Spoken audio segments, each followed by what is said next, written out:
Police killings of people of color have gotten more attention thanks to social media. The kind of news travels fast now. In response, protesters have taken to the streets to demand reforms, including greater oversight of law enforcement, which poses an important question. Who should police the police?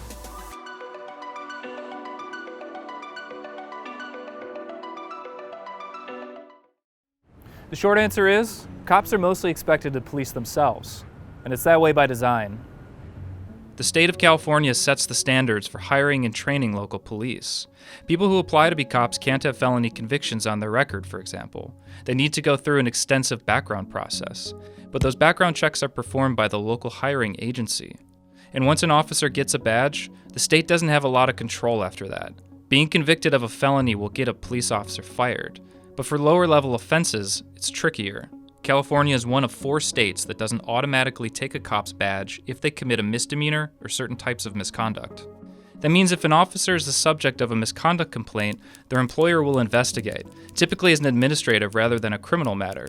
And at the end of the process, police chiefs and sheriffs have a lot of leeway to decide whether they should retain that officer. Local police agencies prefer it this way. They argue that every case of potential misconduct is different, so low flexibility is a good thing. They also point out that police officers are expensive to train and keep around, so not firing them is the fiscally responsible thing to do. The cops who do lose their jobs tend to have committed criminal offenses, not administrative ones, but plenty keep their jobs and their firearms by pleading down to lower offenses. The region's top law enforcement official is the district attorney, who's supposed to serve as a check on abuses of power by local police agencies and individual officers. The DA's office will step in to review shootings, but it's rare for those investigations to result in charges. In 2019, though, the state lowered the threshold for what constitutes a lawful killing by a police officer, so you might see more prosecutions of officers in the future. Internal investigations by police departments are not easily obtainable. A lot of what we've learned about fatal shootings and misconduct cases has come from lawsuits filed by surviving family members. In 2018, California passed a landmark transparency law, which has helped. It requires police agencies to make internal investigations public if an officer used force that resulted in serious injury, lied on the job, was involved in a shooting, or committed sexual misconduct. But there are limits on those rules and caveats that can still make records a difficult and drawn-out process. But before we can understand the layers of oversight locally, we have to take a step back and look at who these agencies are. 9 cities in San Diego County have their own police departments, which are extensions of the city government, typically ones with larger populations.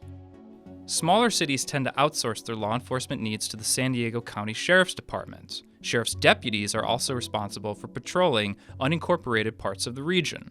The sheriff is an elected position, which means he has significant control over the daily operations of about 4,000 people under his command.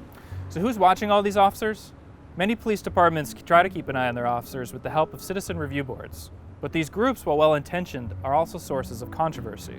The city of San Diego, for instance, established an oversight group in the 1980s. It was meant to evaluate citizen complaints and any discipline that arose from those complaints.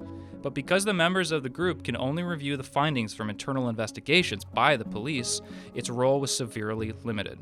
In response to that, criminal justice advocates put a new initiative on the ballot in November 2020, which passed with nearly 75% of the vote.